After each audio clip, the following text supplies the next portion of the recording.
మన రక్షకుడైన యేసుక్రీస్తు ప్రభువారి పేరిట కూడి వచ్చిన మీ కుటుంబాలకి శుభములను సమాధానములను మెండుగా దేవుడు కలుగ చేయునుగాక.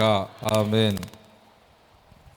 ఈరోజు మన యొక్క వాక్య ధ్యానాంశము ఆదికాండము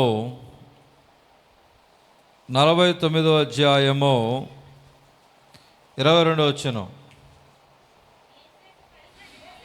యోసేపు ఫలించెడి కొమ్మ, ఓట యొద్ద ఫలించెడి కొమ్మ, దాని రెమ్మలు గోడ మీదకెక్కి వ్యాపించును. విలుకాండ్రు అతని వేధించిరిగా, వారు బాణములు వేసి అతని హింసించిరి. యాకోబు కొలుచు పరాక్రమశాలి అయిన వాని హస్తబలము వలన అతని విల్లు బలమైనదగును. ఇశ్రాయేలునకు బండయు మేపడివాడును ఆయనే. నీకు సహాయము చేయుని తండ్రి దేవుని వలనను పైనుండి మింటి దీవెనలతోనూ క్రింద దాగి ఉన్న అగాధ జలముల దీవెనలతోనూ స్తనముల దీవెనలతోనూ గర్భముల దీవెనలతోనూ నేను దీవించుచు, సర్వశక్తుని దీవెన వలన అతను బహుబలము దిట్టపరచబడును. దేవుని నామానికి మహిమ కలుగునుగాక. ఆమేన్. దేవుని ప్రియ సంఘమా, నీ జీవితములో ఆశించినది కనబడకపోవచ్చు. అనుకున్నది ఒకటి, జరిగింది మరొకటి కావచ్చు. నమ్మదగిన దేవుని యందు మనము విశ్వాసము నమ్మిక ఉంచినట్లయితే ఖచ్చితముగా దేవుడు మన సంఘములలో మన కుటుంబములలో ఫలింపును అభివృద్ధిని ఖచ్చితంగా దేవుడు కలుగ చేయునుగాక, కలుగ చేస్తాడు. ఇక్కడ యోసేపు ఫలించెడి కొమ్మగా పిలువబడ్డాడు. ఇవాళ యాకోబు పుత్రుడైన యోసేపుని దేవుడు ఏ రీతిగా ఫలింపచేశాడో, దేవుని కుమారుముగాను దేవుని కుమార్తెలుగాను ఉన్న మనలందరినీ కూడా దేవుడు ఫలింప చేయునుగాక, అభివృద్ధి పొందించునుగాక. దేవుడు ఈరోజు మీకు గర్భఫలాలనిచ్చాడు, ఆడబిడ్డలనిచ్చాడు, మగబిడ్డలనిచ్చాడు. దేవుడు వాగ్దానములు నెరవేర్చాలి. యాకోబు జీవితములో తన కుమారుడైన యోసేపు జీవితాన్ని ఫలించెడి కొమ్మగా మార్చాడు. దేవుడు ఆయన జీవితాన్ని ఒక చెట్టుగాను, ఎదిగినటువంటి చెట్టు అది ఎదిగినట్లుగా ఫలించెడి కొమ్మగాను, ఆ చెట్టు ఎదిగి ఫలించి దాని కొమ్మలు రెమ్మలు సరిహద్దు గోడలు దాటి వ్యాపించాయి. దేవుడు గర్భఫలాలుగా మీకు కొడుకులనిచ్చాడు. దేవుడు మీకు గర్భఫలాలుగా కూతురునిచ్చాడు. ఇక్కడ ఫలించెడి కొమ్మ ఫలించి ఎదిగి దాని కొమ్మలు గోడలు దాటి వ్యాపించిన రీతిగా మీ బిడ్డల చదువులలోనూ, మీ బిడ్డల ఉద్యోగాలలోనూ, మీ వ్యవసాయ జీవితాల్లోనూ, మీ వ్యాపార జీవితాల్లోనూ నా దేవుడు మీ సరిహద్దులను విస్తరింపచేయునుగాక, వ్యాపింపచేయునుగాక, విశాలపరచునుగాక. ఇవాళ దేవుడు అటువంటి స్థితిని మన సంఘములో చాలామంది బిడ్డలకు ఇచ్చాడు. దేని స్తోత్రం. ప్రియ సంఘమా, క్రింద స్థాయిలో నుంచి ఉన్నతమైన స్థాయిలోకి ఫలించెడి కొమ్మగా దేవుడు చేశాడు. ఫలించెడి కొమ్మ, దాని కొమ్మలు ఏమోయినాయి, రెమ్మలు గోడలు దాటి వ్యాపించాయి. ఇవాళ మన సంఘములో బిడ్డలు ఎందరో యోసేపు ఉన్న దేశము నుంచి పొరుగు దేశానికి వెళ్ళి ఏ రీతిగా ఆయన వృద్ధి చెందాడు, వ్యాపించాడు, ఆ రీతిగానే మన సంఘములోని బిడ్డలు మీ బిడ్డలు రాష్ట్రము కాని రాష్ట్రాల్లో, పట్టణాలలో, దేశము కాని దేశాలలో మీ బిడ్డలను దేవుడు వ్యాపింప చేయునుగాక. వ్యాపిస్తున్నారు, వ్యాపింపబోచు ఉన్నారు. ఆమెను చెప్పండి. చాలామంది పిల్లలు ఇతర దేశాల్లో ఉన్నారు. ఇతర దేశాలు దేవుడు తీసుకువెళ్ళాడు. అది మా వలన అవుతుందా? మేము పంపించగలమా? కలలో కూడా మేము అనుకోలేదు. మా బిడ్డలు ఇంతగా అభివృద్ధి చెందుతారని, ఇంతగా వర్ధిల్లుతారని, మాకున్న నిరుపేద స్థితిని బట్టి ఈ స్థాయిలోకి మా బిడ్డలు వెళతారని మేము ఎప్పుడు కూడా ఎక్స్పెక్ట్ చేయలేదు. దేవుని బలము చేతనే మా బిడ్డలు ఈరోజు వ్యాపించారు. ఫలించెడు కొమ్మ ఏమైందంటే దాని రెమ్మలు గోడ మీదకి వ్యాపించాయి. గోడ దాటి వ్యాపించాయి. సరిహద్దులు దాటి వ్యాపించబోవునుగాక మీ బిడ్డలు. మీ బిడ్డలను నా ప్రభు సరిహద్దులు దాటి వ్యాపింపజేయునుగాక. చదువులలో వ్యాపింపచేయునుగాక. ఉద్యోగాల్లో వ్యాపింపచేయునుగాక. దేశము కాని దేశములు ఐగుప్తును వర్ధిల్లింపజేసిన దేవుడు మీ బిడ్డలని, మీ కుటుంబాలని బహుగా వర్ధిల్లింపచేయునుగాక. నా బిడ్డలు ఈ రీతిగా దేవుడు వర్ధిల్లింప చేయబోతున్నాడని నమ్మిన వారు మాత్రమే బలముగా 3 సార్లు ఆమేన్ చెప్పండి. మీ బిడ్డలే మీ ఆస్తి. మీ బిడ్డలే మీ ఆస్తి. దేవుని ప్రియ సంఘమా, ఈ బిడ్డలని దేవుడు ఏం చేయబోతున్నాడో తెలుసా? మీ బిడ్డలని వ్యాపింప చేయబోతున్నాడు. మీ బిడ్డల సరిహద్దులను వ్యాపింప చేయబోతున్నాడు. చదువులను, ఉద్యోగాలని దేవుడు వ్యాపింప చేయబోతున్నాడు. ఈరోజు నీవే ఉద్యోగం కలిగి ఉన్నావో, ఏ కాంట్రాక్ట్స్ కలిగి ఉన్నావో, ఏ వ్యవసాయం కలిగి ఉన్నావో, ఏ చిన్న పని కలిగి ఉన్నావో, ప్రతిదీ ఫలించెడు కొమ్మ దాని రెమ్మలు గోడను దాటి వ్యాపించినట్లుగా నిష్ప్రయోజకులుగా ఉన్న నీ కుటుంబం, నీ బిడ్డల జీవితాన్ని ప్రయోజనకరముగా దేవుడు వ్యాపింప చేయునుగాక, ఫలింప చేయునుగాక, అభివృద్ధి పొందించునుగాక. దేవుని ప్రియ సంఘమా, యోసేపు జీవితంలో ఎన్నో ఇబ్బందులు వచ్చాయి, ఎన్నో అవస్థలు వచ్చాయి, ఎన్నో కష్టాలు వచ్చాయి. వాటన్నిటిని కూడా ఆయన ఏం చేశాడు? ఎదుర్కొన్నాడు. శ్రమ దినమునందు నువ్వు కృంగిన ఎడల నువ్వు చేతకాని వాడవగుదువు అని దేవుని యొక్క వాక్యం చెప్తుంది. బ్రతికిన చేపలాగా నీటి ప్రవాహానికి ఎదురీత ఇదే వారముగా ఉండాలి. శ్రమలను బట్టి కృంగిపోయే వారముగా ఉండకూడదు. మన జీవితం ఎప్పుడు కూడా సౌఖ్యంగానే ఉంటుందని ఆలోచించకండి. మన జీవితము కాలము తగ్గట్లుగా, ఎండాకాలం, వర్షాకాలం, శీతాకాలం అన్నట్లుగా కాలములో మారినట్లుగా మన జీవితాలు కూడా శ్రమలు వస్తాయి, ఆనందాలు వస్తాయి, దుఃఖాలు వస్తాయి, రోగాలు వస్తాయి, వస్తాయి పోతాయి, గాయాలు అవుతాయి, తగ్గుతాయి. దేవుని స్తోత్రం. కాబట్టి శాశ్వత కాలం అంటూ శ్రమలు ఉండవు, శాశ్వత కాలం దుఃఖాలు ఉండవు, బాధలు ఉండవు, రోగాలు ఉండవు. ఎందుకంటే నువ్వు ఆశ్రయించిన దేవుడు నమ్మదగిన దేవుడు. ఆయన బిడ్డలైన వారు బాధలు ఉంటే ఆయన తట్టుకోలేడు. తన బిడ్డలైన వారు పాపములో మరణించటానికి ఇష్టము లేదు కాబట్టి, నిత్య నరకాగ్ని గుండములోనికి వారు ఆత్మలు వెళ్ళిపోవటం ఆయనకి ఇష్టము లేదు కాబట్టి, ఆకాశము మహాకాశము అట్టజాలన దేవుడి లోకములకు వచ్చి సిలువలో బలియాగమైంది. ఎందుకంటే నిన్ను నన్ను ప్రేమించి నిత్య నరకాగ్ని గుండను తప్పించడానికి, ఆ బాధలను తప్పించడానికే దేవుడు వచ్చాడు. ఇశ్రాయేలీయుల వారు ఏడ్చినప్పుడు, నిట్టూర్పులు కలిగి బాధలు ఉన్నప్పుడు, కష్టాల్లో ఉన్నప్పుడు, కన్నీళ్ళలో ఉన్నప్పుడు చూచిన దేవుడు ఈరోజు నీ కన్నీరును చూడడా? నీ బాధను చూడడా? నీ కష్టాన్ని చూడడా? నీ ఒంటరితనాన్ని చూడడా? ఖచ్చితంగా దేవుడు చూస్తాడు. ఇశ్రాయేలీయుల వారిని శ్రమ నుంచి విడిపించిన దేవుడు ఈరోజు నీ కుటుంబంలో, నీ జీవితంలో ఏ శ్రమ ఉంది, ఏ బాధ ఉందో నా ప్రభు వాటి నుంచి విడిపించునుగాక. ఆమేన్. కాబట్టి దేవుని ప్రియ సంఘమా, యాకోబు కుమారుడైన యోసేపు, యాకోబుకు 12 మంది సంతానం, వారిలో ఒక సంతానంగా యోసేపు పిలువబడ్డాడు.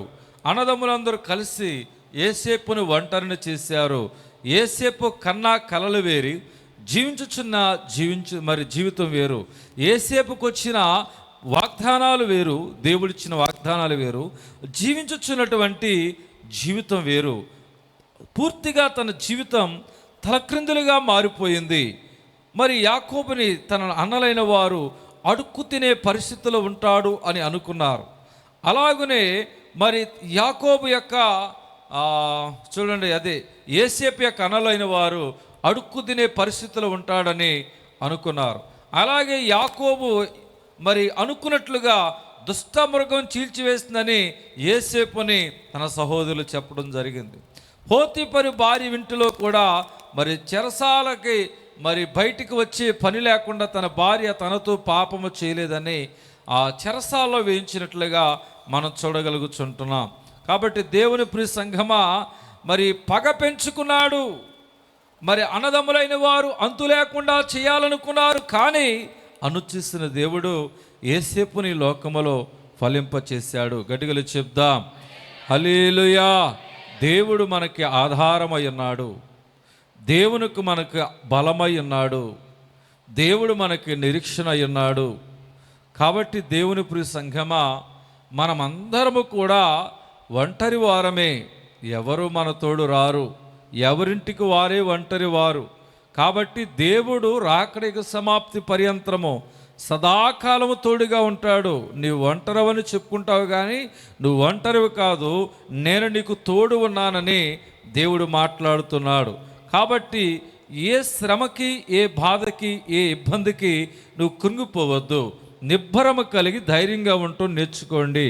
దేవునికి కావలసింది ఎవరంటే పిరికివారు కాదు, దేవునికి కావలసింది ఎవరంటే ధైర్యవంతులు. దేవుని పనికి ఆయన వాడుకోవాలి, ఆ వారి పట్ల దేవుడు కార్యాలు నెరవేర్చాలి అనుకుంటే దేవుడు పిరికివారిని కోరుకోడు. దేవుడు ఎవరిని కోరుకుంటాడంటే ధైర్యవంతులను కోరుకుంటాడు. నీకు పని జరిగినా, పని జరగకపోయినా, పరిస్థితులు ఎదురు తిరిగినా, అనుకూల పరిస్థితి లేకపోయినా, ప్రతికూల పరిస్థితులు నీకు ఎదురైనా కానీ నీలో ఒక పిరికి స్వభావం రానికుండా సింహం వంటి గుండె ధైర్యం కలిగి ఉంటే, బలహీనులు కాక ధైర్యం వహించుడి, మీ కార్యములు సఫలమగునని దేవుని యొక్క వాక్యం చెబుతుంది. కాబట్టి దేవుని ప్రియ సంఘమా, యోసేపు జీవితాన్ని దేవుడు ఎంతో చక్కగా ఫలించిన కొమ్మగా చేశాడు. దాని కొమ్మలు గోడలు వ్యాపించినట్లుగా చేశాడు. ఈరోజు మనందరం యొక్క ప్రయత్నాలు ఏమిటి? ఏదో ఒక మరి ప్రయత్నాలలో మన జీవిత ప్రయాణంలో, అది వ్యవసాయం అవ్వచ్చు, అది ఉద్యోగం అవ్వచ్చు, అది వ్యాపారం అవ్వచ్చు, పనిపాటులు అవ్వచ్చు, చేతి పనులు అవ్వచ్చు, ప్రతి దానిలో కూడా నేను ఫలించాలి, నేను వృద్ధి చెందాలి, నేను అభివృద్ధి చెందాలి, బహుగా ఫలించి నేను తండ్రికి మహిమ తీసుకురావాలని అనుకుంటూ ఉంటారు. ప్రతివారు కూడా సంతోషంగా ఉండాలి, ప్రతివారు కూడా ఆనందంగా ఉండాలి అనేటువంటి ఆశల చేత, కోరికల చేత జీవితాన్ని మనం అందరము కూడా ఆరంభించేవారిగా ఉంటాం. కానీ ఈ జీవిత ప్రయాణములో ఆరంభములో దేవుడు నమ్ముకుని ప్రయాణం చేస్తున్నప్పుడు కష్టాలు వస్తాయి, కన్నీళ్లు వస్తాయి, ఇబ్బందులు వస్తాయి. వచ్చినంత మాత్రాన నువ్వు దేవుని విడిచిపెట్టకుండా నువ్వు దేవుని గనక వెంబడించగలిగినట్లయితే నా దేవుడు ఖచ్చితంగా నిన్ను ఫలభరితంగా నీ జీవితాన్ని మార్చబోతున్నాడు. కష్టాలని, శ్రమలను ముందుగా జయించాలి. దేవుడు ముందుగానే చెప్తున్నాడు, నన్ను వెంబడించే వారికి ముందుగా కష్టాలు వస్తాయి, ముందుగా శ్రమలు వస్తాయి, ఇబ్బందులు వస్తాయి, ఆ తర్వాత నేను వారికి ఫలభరితమైన జీవితాన్ని అనుగ్రహింపజేస్తానని దేవుడు భక్తి పనుల యొక్క జీవిత అనుభవాల ద్వారా దేవుడు నేర్పాడు. శోధించబడిన మీదట నేను సువర్ణముగా మార్చబడుదని దేవుడి యొక్క భక్తి పనుల యొక్క మాటలలో మనం చూడగలుగుతున్నాం. మన జీవితంలో వచ్చేటువంటి చిన్ని చిన్ని సమస్యలను బట్టి, చిన్ని శ్రమలను బట్టి, చిన్ని ఇబ్బందులు బట్టి ఎంతగానో చాలామంది కృంగిపోతున్నారు. మరి వచ్చిన అనారోగ్యాలను బట్టి బేజారైపోతున్నారు, వచ్చిన ఒంటరితనాన్ని బట్టి నలిగిపోతూ ఉన్నారు. దేవుని ప్రియ సంఘమా, మనం గమనించినట్లయితే హల్లెలూయా, మనం గమనించినట్లయితే శ్రమ దినమునందు మనం కృంగిపోకూడదు, బలహీనపడకూడదు. చాలామంది చచ్చిపోతా అనేటువంటి మాటలు మాట్లాడుతున్నారు. దేవుడు మిమ్మల్ని చచ్చిపోవటానికి కాదు సృష్టించింది ఈ లోకములో. ఆయన యొక్క ప్రణాళికను నెరవేర్చడానికి దేవుడి లోకములో మేము పుట్టించాడు. కానీ చాలామంది పిరికివారి వలె మాట్లాడుతున్నారు, చేతగాని వారి వలె మాట్లాడుతున్నారు. కొండంత దేవుడు నీకు అండగా ఉన్నప్పుడు నువ్వెందుకు నేను నా కుటుంబంలో అప్పులు తీర్చలేను అని నిరాశలోకి ఎందుకు వెళ్ళిపోతున్నావు? నా రోగం తగ్గదు అని నిరాశలోకి ఎందుకు వెళ్ళిపోతున్నావు? నాకు బిడ్డలు పుట్టరు అనే నిరాశలోకి ఎందుకు వెళ్ళిపోతున్నావు? ఈ పిరికి స్వభావం, ఈ ఆందోళన జీవితంలోకి రానియొద్దు. నమ్ముట నీ వల్ల అయితే నమ్మువానికి సమస్తమును సాధ్యమే అని దేవుడు చెబుతూ ఉన్నారు. కాబట్టి ఈ దినాల్లో చాలామంది శ్రమను బట్టి కృంగిపోయి నేను చచ్చిపోతానే మాటలు మాట్లాడుతున్నాడు. నీ ఎండిపోయిన జీవితాన్ని దేవుడు చూస్తున్నాడు, నీ శ్రమల జీవితాన్ని దేవుడు చూస్తున్నాడు. ఈరోజు వాక్యం ద్వారా మాట్లాడుతున్నాడు.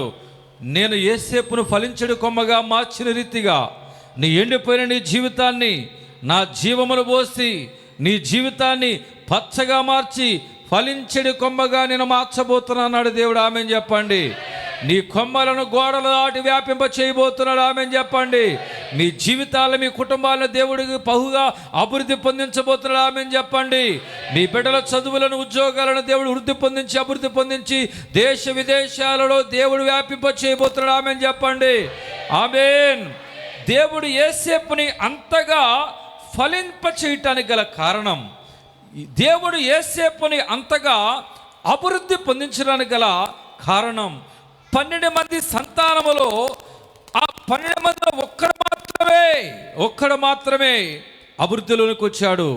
దేశము కాని దేశములో, ఐగుప్తు దేశములో అధికారి అయిపోయాడు. అందరితో పాటే పుట్టాడు, అందరితో పాటే పెరిగాడు.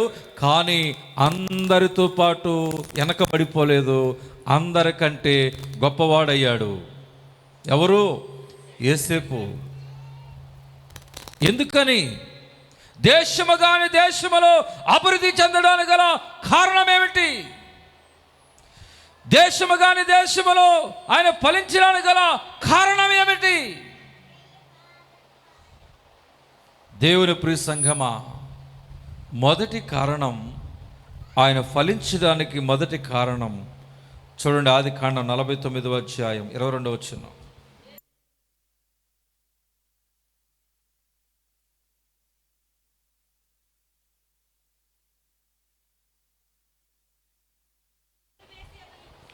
ఆయన ఎక్కడుంటే వల్ల ఫలించాడంట? ఓట యొద్ద ఫలించెడి కొమ్మ. ఒక మనిషి ఫలించాలి అంటే తెలివి, జ్ఞానం, బలం, శక్తి, అంగుబలం, డబ్బు బలం ఉన్నా మనం ఫలించలేం. నరుని కష్టం వల్ల నరుడు ఐశ్వర్యవంతుడు కానేరడు. యెహోవా ఇచ్చు ఆశీర్వాదం వల్ల మాత్రమే నరుడు ఐశ్వర్యవంతులవుతాడు. కాబట్టి యేసేపు ఫలించాడు అంటే, యేసేపుని దేవుడు అభివృద్ధి పొందించాడు అంటే మొదటి కారణం ఆయన ఓట యొద్ద ఉండబట్టి ఫలించాడు. ఓట అంటే నీరు. ఏంటి చెప్పండి? నీరు.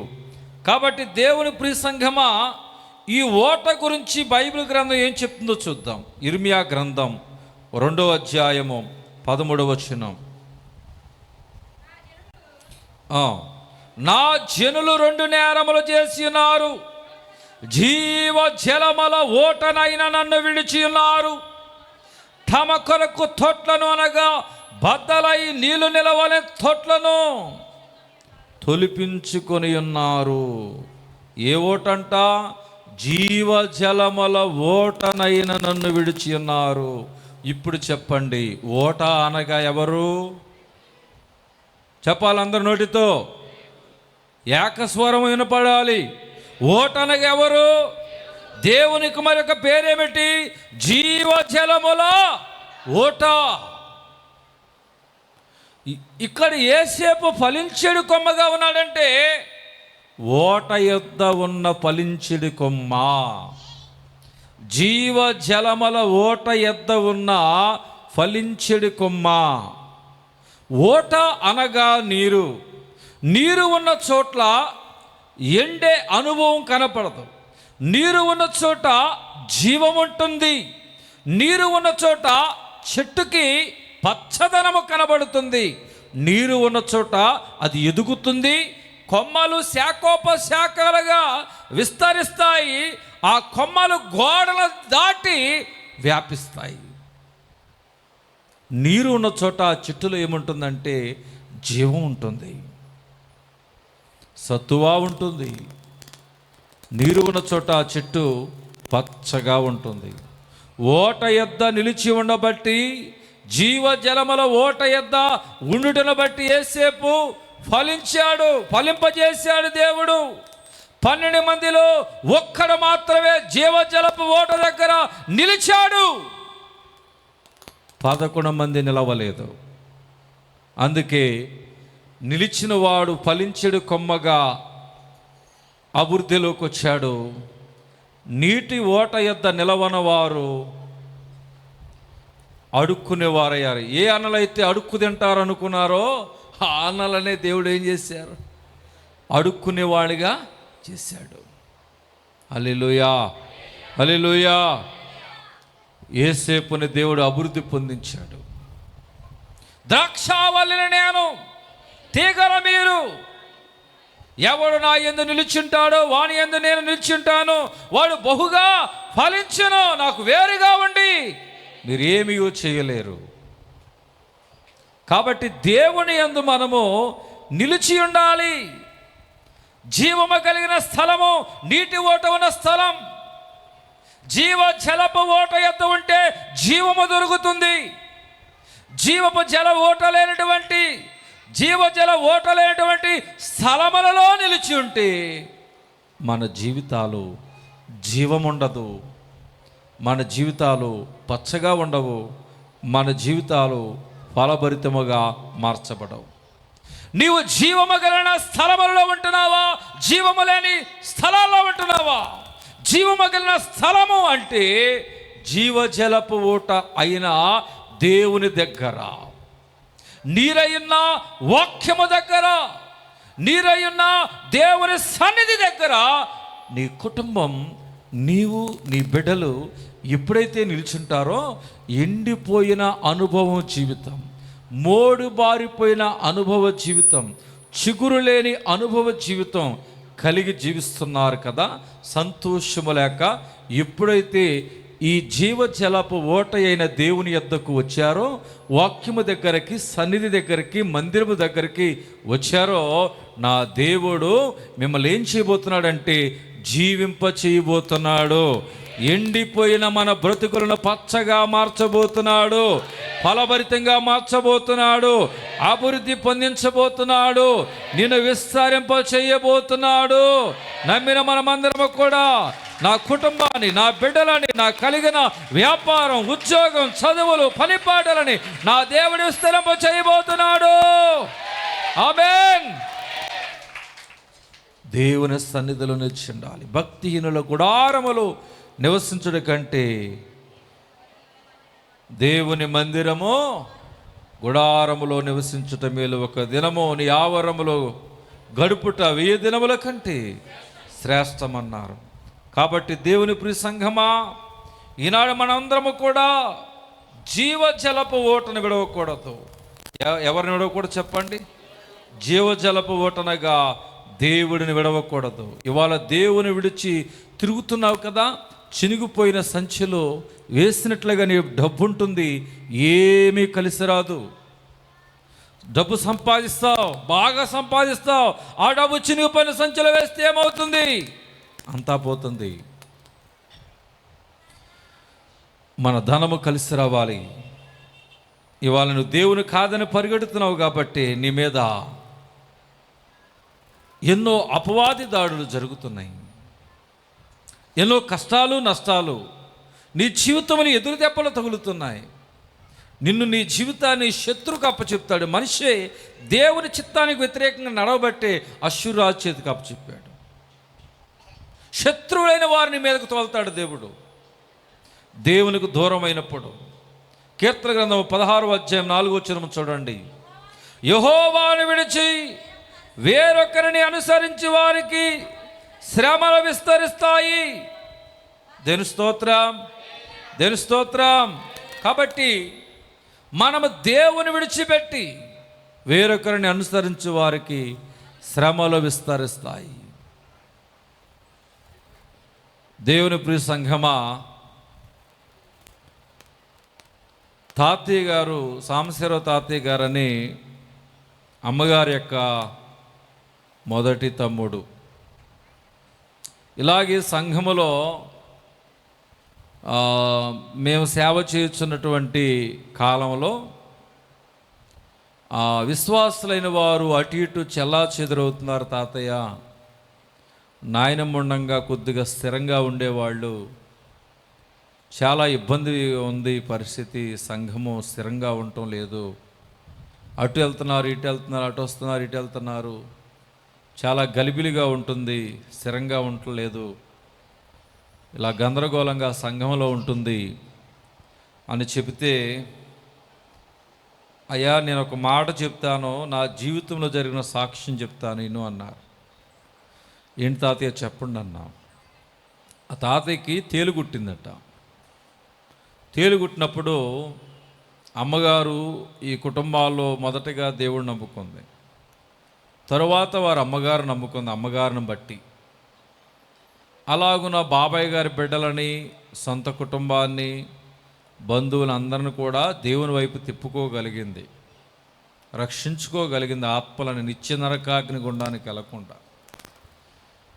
దేవుని ప్రియ సంఘమా, అక్క తమ్ముళ్ళు చాలా ప్రేమ కలిగి ఉండేవారు. ఏదో ఒక టైంలో వారు కలుసుకుంటూ ఉండేవారు. అలా వస్తువున్న క్రమంలో మేము చిన్నపిల్లలుగా అమ్మగారి దగ్గర ఉన్నప్పుడు వారు మాట్లాడుకున్నప్పుడు మాటల్లో మేము విన్నాం, చెప్పాం. చెప్పిన దానికి వారు చెప్పారు. నాయనమ్మ గారు చనిపోయాక,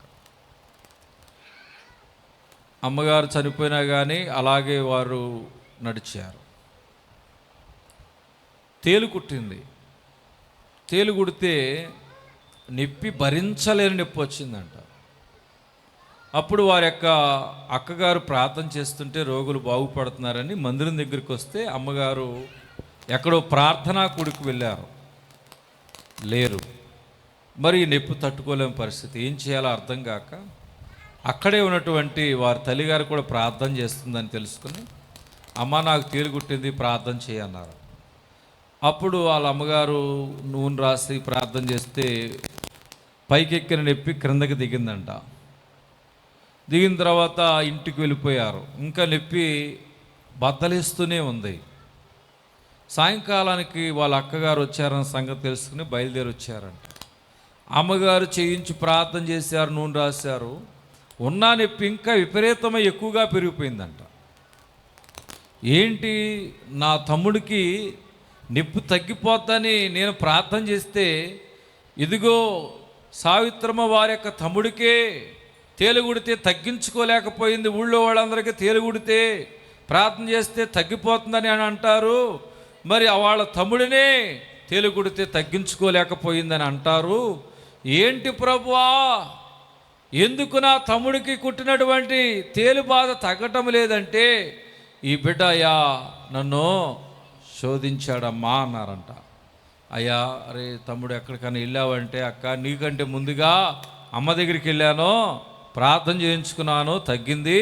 ఇంకొంచెం నొప్పి, అమ్మకంటే ముందుగా నువ్వు దేవుణ్ణి నమ్ముకున్నావు కదా, నీకు స్వస్థత వారం ఉంది కదా, నువ్వు ప్రార్థన చేస్తే ఉన్న నొప్పి కూడా తగ్గిపోతుందని వచ్చానక్క అన్నారంట. అయ్యా ఎంత పని చేసావురా నాయన, ఎంత పని చేశావు.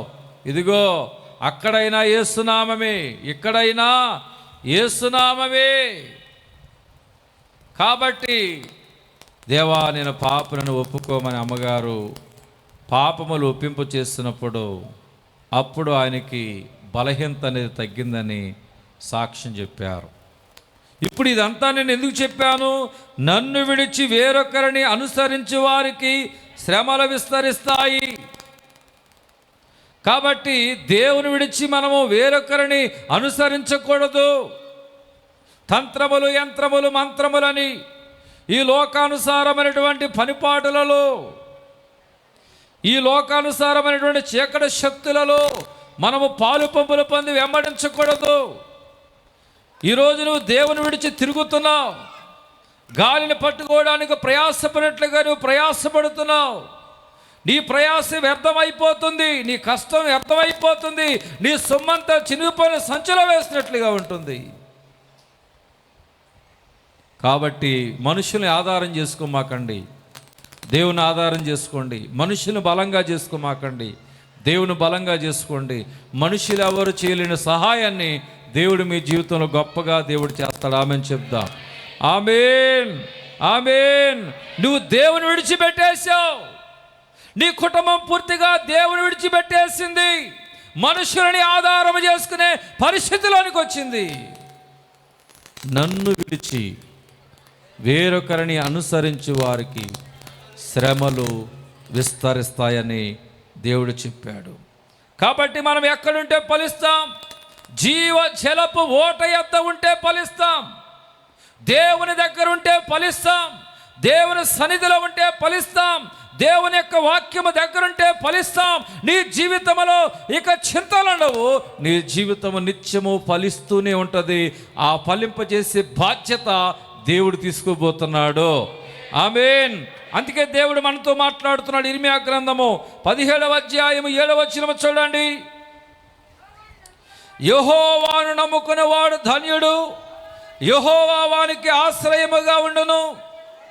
వాడు జలముల యొద్ద నాటబడిన చెట్టు వలె ఉండును, అది కాలువల ఓరను దాని వేడు తన్నును, వెట్టగలిగిన దానికి భయపడదు, దాని ఆకు పచ్చగా ఉండును. వర్షము లేని సంవత్సరమున చింతనందదు, కాపు మానదు. హల్లెలూయా, హల్లెలూయా. శ్రమల వలన, కరువు వలన, శ్రమల వలన, కరువు వలన ఇక మీదట నీ ఫలింపు ఆగదు. ఎప్పుడంటే నువ్వు జీవజలపు ఓట అయినా దేవుని యొద్దకు వచ్చినప్పుడు. నీ కరువు నీ అభివృద్ధిని ఆపలేదు, నీ కష్టము, నీ ఆపద, నీ వేదన, నీ ఇబ్బందులు, నీ చిక్కులు, నీ శత్రువులు ఎంత అరిసి కరిసినా కానీ నీ అభివృద్ధిని, నీ ఫలింపుని వారు ఆపలేరు. ఎందుకంటే నేను అభివృద్ధి పొందించబోతుంది దేవుడే, నేను ఫలింప చేయబోతుంది దేవుడే, వ్యాపింప చేయించినది దేవుడే.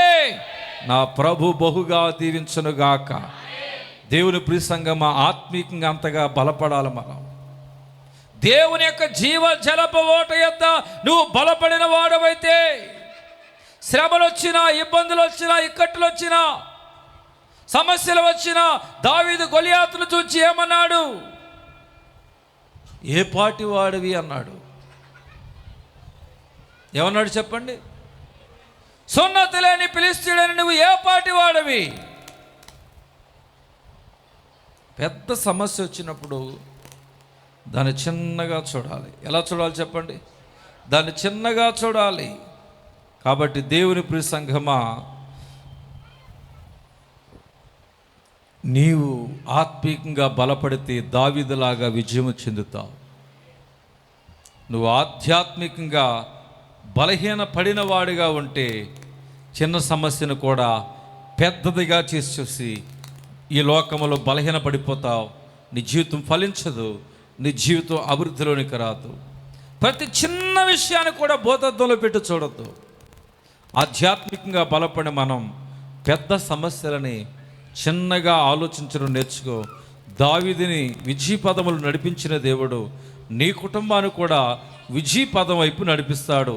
జీవ జలపు ఓట యొద్ద నిలిచిన్నవాడు అతడు ఆధ్యాత్మికంగా బలపడినవాడు. అతడు సమస్యలు వచ్చినప్పుడు చిన్నవిగా చూస్తాడు, వాటిని అలవోకగా గెలిపించే శక్తిని దేవుడు వారికి అనుగ్రహింప చేస్తాడు. ఆమెను చెప్దాం. మొదటి కారణం, యేసేపు బహుగా ఫలించడు కొమ్మగా మారటగల కారణం, అభివృద్ధి చెందడానికి గల కారణం, ఆయన జీవజలపు ఓట దగ్గర ఉన్నాడు. రెండవదిగా ఆదికాండం 39వ అధ్యాయం 12వ వచనం. ఆదికాండము. అప్పుడు ఆమె అతని వస్త్రము పట్టుకుని తనతో సైనిపమని చెప్పగా అతడు తన వస్త్రము ఆమె చేతిలో విడిచిపెట్టి తప్పించుకొని బయటికి పారిపోయిను. యోసేపు ఐగుప్తు దేశానికి వెళ్ళాడు. పోతీఫర్ ఇంటి పనిచేస్తున్నాడు. అన్నిటి మీద అధికారం ఇచ్చాడు, కానీ తన భార్య మీద అధికారం ఇవ్వలేదు. భర్త లేని టైంలో తన భార్య ఏం చేసిందంటే భక్తిపరుడైన యోసేపు మీద కన్ను వేసి ఆయనని పాపము చేయమని వేడుకుంది, బ్రతిమలాడింది. అయినను కానీ పాపము చేయలేదు. పాపము చేయమని బలవంతం చేసింది ఒక స్త్రీ. యోసేపు ఏం చేశాడో తెలుసా? అమ్మో, దుస్తుల ఆలోచన చొప్పున నేను నడవకూడదు, పాపుల మార్గమును నిలవకూడదు, అపహాసకులు కూర్చున్న చోట నేను కూర్చోకూడదు, దేవునికి ఇంతటి ఘోరమైన కార్యం నేను చేయకూడదని పాపము దగ్గర నుండి పారిపోవాలని నిర్ణయించుకుని పారిపోతుంటే ఆ స్త్రీ ఏం చేస్తుందంటే భుజం మీద ఉన్న తువాలు లాగేసిందండి. ఆయనను కానీ దేవుని బిడ్డలైనటువంటి వారులారా, ఎన్ని కష్టాలు వచ్చినా కానీ, ఎన్ని ఇబ్బందులు వచ్చినా కానీ, ఎన్ని ప్రతికూల పరిస్థితులు ఎదురైనా కానీ, ప్రాణం పోయే పరిస్థితి వచ్చినా, ప్రాణం పోయినా కానీ నేను పరిశుద్ధతను విడిచిపెట్టను, నేను నా పరిశుద్ధతను నేను కాపాడుకోవాలని నేను చెరసాలకైనా వెళ్తా, కానీ దేవునికి విరోధంగా పాపము చేయనని పరిశుద్ధతను కాపాడుకున్న వ్యక్తి ఎవరో తెలుసా? యోసేపు. అలాగున పాపానికి దూరంగా పారిపోయాడు, తన పరిశుద్ధతని కాపాడుకున్నాడు. దేవుని ప్రియ సంఘమా, ఇలాంటి వారే దేవునికి కావాలి. యవన స్త్రీలు, యవన పురుషులైన వారులారా,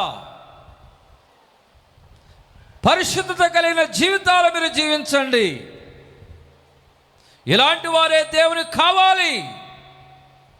ఇలాంటి వారిని దేవుడు వాడుకుంటాడు, ఇలాంటి వారిని దేవుడు హెచ్చిస్తాడు. కాబట్టి దేవుని ప్రియ సంఘమా, యోసేపు భక్తుడు తన యవ్వన కాలాన్ని శ్రమలు వచ్చినా, కష్టాలు వచ్చినా, పాపం వచ్చినా కానీ పాపము నుండి విడిచి పారిపోయాడు, పరిశుద్ధతని కాపాడుకున్నాడు. అందుకే దేవుడు ఆయన జీవితాన్ని ఫలింపచేశాడు. హల్లెలూయా, హల్లెలూయా. పాపము నుండి పారిపోయిన వాడు, పరిశుద్ధతని కాపాడుకున్న వ్యక్తి ఎవరంటే యోసేపు. దేవుని ప్రియ సంఘమా, మరొక యవనస్తుడు మనకు కనబడుతున్నాడు. ఆయన పేరేంటో తెలుసా? సంసోను. తన బలాన్ని దేవుని సేవ కొరకు వాడవలసిన వాడు దెలీలా అనేటువంటి స్త్రీ దగ్గరకు వెళ్ళి పాపములో పడిపోయి పాపము నుండి పారిపోవలసినటువంటి ఈ సంసోను దెలీలా యొక్క తొడకాండ్ర మీద పండుకున్నాడంట. హల్లెలూయా. అంటే పాపములో పడిపోయాడు. ఎక్కడ పడిపోయాడు చెప్పండి? పాపములో పడిపోయాడు. ఆ పాపం ఏం చేసింది? కట్టేసింది. ఆ పాపం ఏం చేసింది? పట్టేసింది, బంధించేసింది. ఆ పాపం వ్యసనంగా మారిపోయింది. తన బలరహస్యాన్ని చెప్పేశాడు. ఆ దెలీలా క్షౌరం చేసేసింది. మనిషికి బుద్ధి ఎప్పుడు వచ్చింది? ఎవరం ఎప్పుడు వచ్చింది? క్షౌరం అయితే కానీ ఎవరూ రాదంట. ఇక్కడి నుంచో పుట్టిందేమో ఆ సామెత. దేవుడు సంసోను బలాన్ని ఎక్కడ పెట్టాడు? 7 జడల క్షౌరంలో పెట్టాడంట. ఈ ఎంట్రుకలు కత్తిరించినంత కాలము ఒక్కడే వేల మందిని యుద్ధం చేశాడు, అనేక మంది మట్టి కరిపించేశాడు. ఒక్కడే అంత బలాన్ని దేవుడు జుట్టులో పెట్టాడు. జుట్టు ఎప్పుడైతే కత్తిరిస్తారో దేవుని ప్రభావం, బలం పోతుంది. తన బలరహస్యాన్ని పాపములో పడిపోయి దెలీలాకు చెప్పాడు. ఆమె చక్కగా క్షౌరం చేసింది. దేవుని స్తోత్రం. బలవంతా పోయింది. శత్రువులైన వారు కబురు పంపింది, ఫిలిష్తీయులకు వచ్చేసారు, పట్టుకున్నారు, ఫుల్లుగా కోటింగ్ ఇచ్చారండి. ఎవరికి? యోసేపుకి. అదే ఎవరికండి? సంసోనుకి. గుర్తుపెట్టుకోండి, మనము గనక తెలిసి పాపం చేసినా తెలియక పాపం చేసినా నీ కష్టమంతా ఎవరు తింటారో తెలుసా? నీ శత్రువులు తింటారు. నువ్వు తెలిసి పాపం చేసినా తెలియక పాపం చేసినా నీ కష్టాన్నంతా ఎవరు దోచుకుంటారో తెలుసా? నీ కష్టాన్నంతా ఎవరు తింటారో తెలుసా? నీ శత్రువులు తింటారు. ఇక్కడ సంసోను ఏం చేస్తున్నాడు? ఆయన తీసుకెళ్ళి ఎడ్డు తీసేసి గానగ దగ్గర తీసుకెళ్ళారు.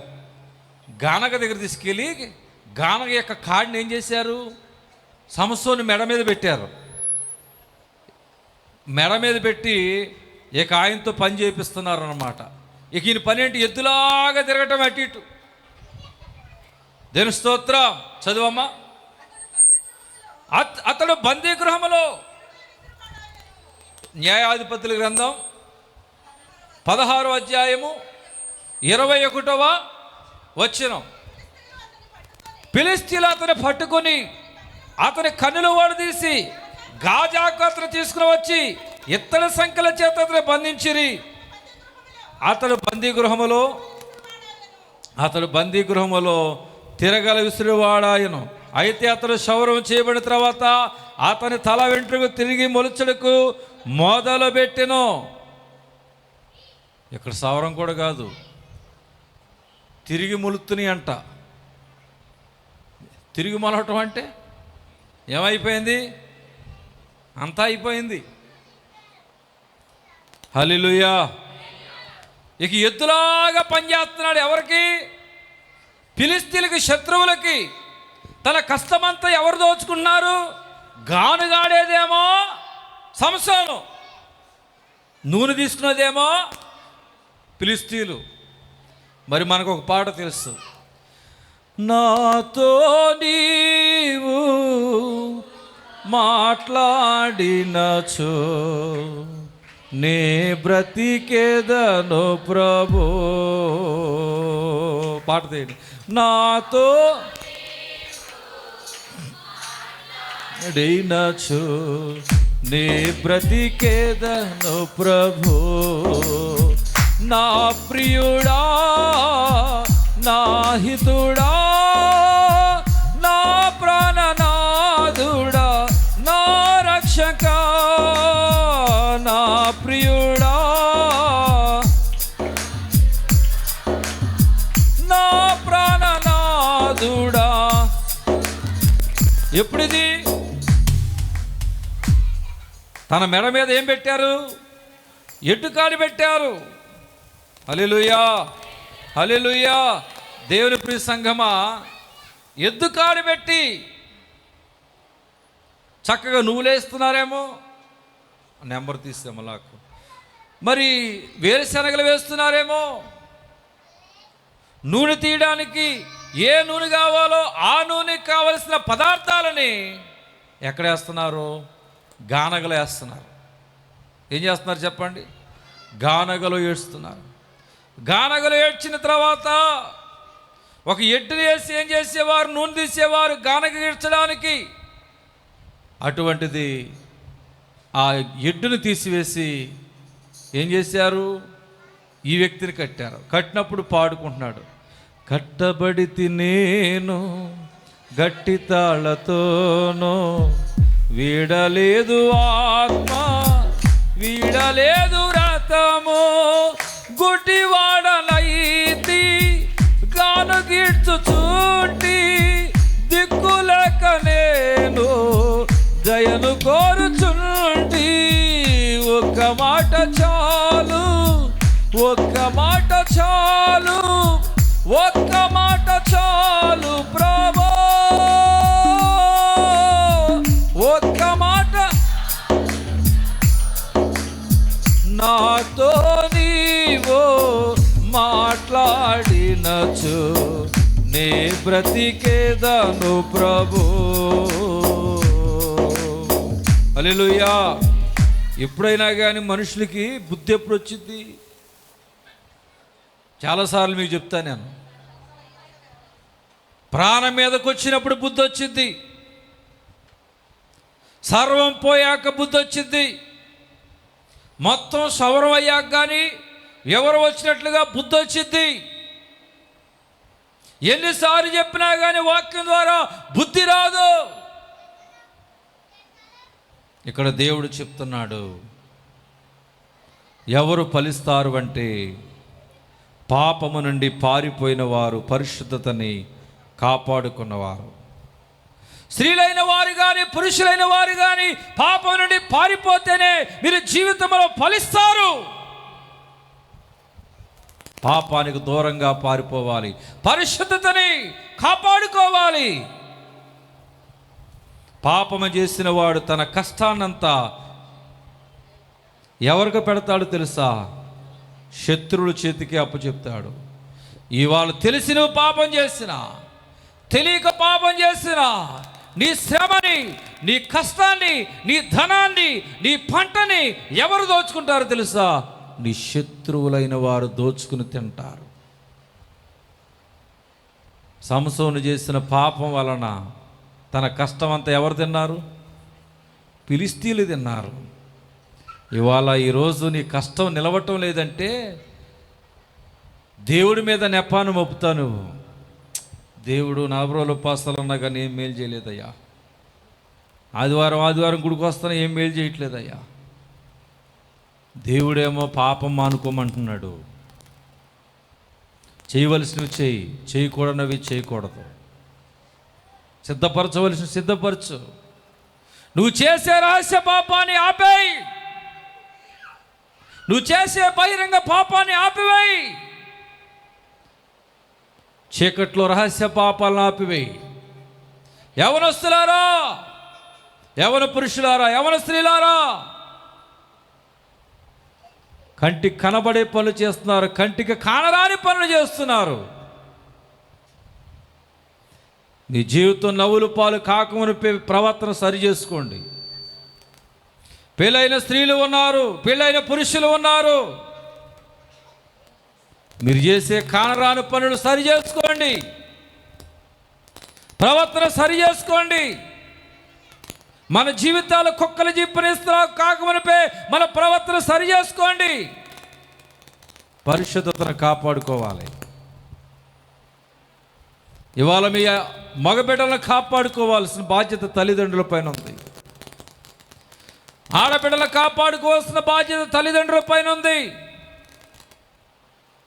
మీ తల్లిదండ్రులైన వారు పేరుగల సంఘములో వెళ్తున్నారు, ఒక పెద్దలుగా ఉంటున్నారు, సమాజంలో కీర్తి గడించిన వారిగా ఉంటున్నారు. మీ సంతోషాల కొరకు, మీ ఆనందాల కొరకు వారు ఎంతగానో త్యాగాలు చేస్తున్నారు. సుఖాలని, భోగాలను విడిచిపెట్టి వారు పస్తులుంటున్నారు, కష్టపడుతున్నారు. మీరు అవేమి గమనించకుండా చేతులు ఫోన్ ఉందని మీ ఇష్టానుసారంగా చాటింగ్లు చేయటం, మీ ఇష్టానుసారంగా తండ్రికి తెలియకుండా, తల్లికి తెలియకుండా మాట్లాడటం, మీ ఇష్టానుసారంగా తెలియకుండా డబ్బులు పంపించటం, డబ్బులు వాడుకోవటం, తెలియకుండా పాపం అనే ముసుగులో పడిపోతున్నావు. నీ జీవితం బట్టబయలయ్యే రోజు దగ్గర పడింది. నీ ప్రవర్తన సరి చేసుకో. ఎంతకాలం ఈ దొంగ బ్రతుకు బతుకుతావు? తల్లిదండ్రుల యొక్క కళ్ళు కప్పి ఎంతకాలం బ్రతుకుతావు నీవు? కాకై కలకాలం బ్రతికే కన్నా అంశాయి 6 కాలాల పాటు బ్రతుకు. ఎందుకు ఈ దొంగ బ్రతుకులు? అందరిని అంటలా, నేను కొందరిని అంటున్నా. హల్లెలూయా. రహస్యంగా చేసే పాపాలు మానేయండి. మీ తల్లిదండ్రులకు తలవంపులు తెచ్చే పనులు మానేయాలి. పెళ్లి కాని పురుషులు, పెళ్లి కాని స్త్రీలు, ఖండితంగా మీకు చెప్తున్నా, ప్రవర్తన సరి చేసుకోండి. మీరు కత్తి పెట్టి పొడవసరలా. మీరు తెచ్చే ఒక అవమానం ఒక తండ్రిని, తల్లిని కత్తి పెట్టి పొడిచి చంపినంత భయంకరం. మిమ్మల్ని బట్టి తల్లిదండ్రులైన వారు తల ఎత్తుకోవాలా, తల దించుకోవాలా? మీ తల్లిదండ్రులకు మీరు పేరు తెచ్చేవారా? మీ తల్లిదండ్రులకు అవమానం తెచ్చేవారా? సంసోనుని ఎంత వ్రతాలు చేసుకున్నారంటే, ఇన్ని వ్రతాలు చేసుకున్నారు వాళ్ళ తల్లిదండ్రులు. కానీ ఏం తెచ్చాడు? అవమానం తెచ్చాడు. నీ తల్లిదండ్రులకి సంతోషాన్ని పుట్టే కుమార్తె కుమారుడువా, నీ తల్లిదండ్రులకి కన్నీళ్ళు దుఃఖం పెట్టించే కృతజ్ఞత లేని కుమారుడువా కుమార్తెవా నువ్వు? పరీక్ష చేసుకో. మగబిడ్డలైన వారు గంజాయిలకు అలవాటు అవుతున్నారు, త్రాగుడికి అలవాటు అవుతున్నారు. భర్తలైన వారు తిరుగుతుంటే భార్యలు అడ్డుపడుతున్నారు. పాపాన్ని ఖండించేటప్పుడు భార్యలు అడ్డుపడకూడదు. కొద్దిగా తాగాళ్ళని భార్య అంటుందంట. కొద్దిగా ఏమైతే ప్రాణం తీసిద్ది పాపం. ఆకాశంలో గ్రద్దెలుతుందంట, నీటి మీదేమో చచ్చిన గేదెలుతుందంట. అది వెళుతూ ఆగి కొంచెం తినెళ్ళిపోదాం అనుకుందంట, కొంచెమే అనుకుందంట. దిగిందంట, తినగానే మంచి రుచి అనిపించిందంట. అది తిట్టే కొద్దిగా ఇంకా తినాలనిపిస్తుంది, అది తినే కొద్దిగా ఇంకా తినాలనిపించిందంట. పశు మాంసం అది తింటూ ఉండగా అది బరువెక్కుపోయి దాని కాళ్ళు ఆ గేదె యొక్క ప్రకటెముక లోపలికల్లా దిగిపోయి అంట. అలా నదిలో గేదె కొట్టుకుంటూ వెళుతుంది. అది కరెక్ట్గా లోయలో పడే టైంలో ఎగురుదాం అనుకుందంట. అది పడేంత వరకు మనం ఎంత తినగలమో అంత తినేస్తే అది పడిపోద్ది, మనం ఎగిరిపోవచ్చు అనుకుందంట ఈ యొక్క గ్రద్ద. తినే కొద్దిగా రుచి అనిపించింది, తింటున్న కొద్దిగా బలం ఎక్కువైపోయింది, బరువు ఎక్కువైపోయింది. దాని కాళ్ళు ప్రక్కటెముకల్లోకెల్లా క్రిందకి వెళ్ళిపోయినాక అది కరెక్ట్గా లోయలో పడిపోయే టయానికి ఎగిరిపోదాం అనుకుంది. అలాగే తింటుంది, పడిపోయే టయానికి ఎగురుదాం అనుకుంది. ఏమైందో తెలుసా? దాని కాళ్ళు గేదె యొక్క ప్రక్కటెముకలలో ఇరుక్కుపోయాయి. బరువుకి ఏమైందో తెలుసా?